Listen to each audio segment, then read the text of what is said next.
Audio Jungle। गोड़ लगातानी हम रामेश्वर रुद्रपुरी, खबर रुद्रपुर से। तो चलिए देखिए आज का ताज़ा अपडेट। मदर्स डे पर पीएसटी एलिमेंट्री स्कूल में उत्सव, माई की भूमिका के बतावल गई अनुपम। रउआ लोगन के बता दी कि पीएसटी एलिमेंट्री स्कूल में मदर्स डे के मौका पर एगो भव्य कार्यक्रम का आयोजन कइल गई। एक कार्यक्रम में ब्रह्म कुमारी रीना दीदी जी मुख्य अतिथि के रूप में और चौकी इंचार्ज अविनाश मौर्य जी विशिष्ट अतिथि के रूप में मौजूद रहनी। कार्यक्रम का शुरुआत माई सरस्वती के पूजा और दीप प्रज्वलन से भइल, जौना के रीना दीदी संपन्न कैनी।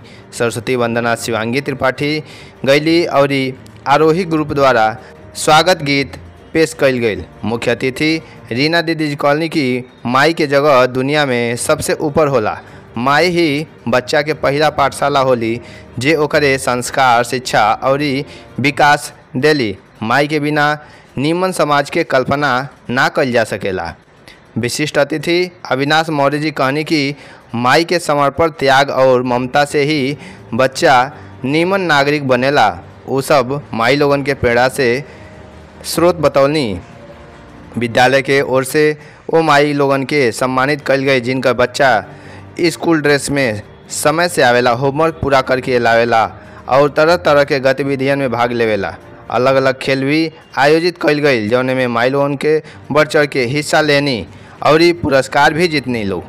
एक कार्यक्रम में विद्यालय के गुरुजन अभिषेक त्रिपाठी जी, राम सहाय त्रिपाठी जी, महेश्वर जी, पायल जी, प्रीति जी, दीक्षा जी, मनीषा जी, शिवांजलि जी, संगीता जी, मीरा जी, मनोरमा जी, सिंधु जी, अर्चना जी, अंजना जी, बीना जी, अनूप जी, निषाद, राहुल जी, अमितेश जी, सुधीर जी, सुमित जी आदि लोग मौजूद रहने। कार्यक्रम के अंत में विद्यालय के प्रबंधक रत्नेश कुमार त्रिपाठी जी सभी आगंतुक, अभिभावक और सहभागी लोगन के धन्यवाद ज्ञापन कैनी। खबर रुद्रपुर खातिर रामेश्वर रुद्रपुरी का रिपोर्ट। Audio Jungle।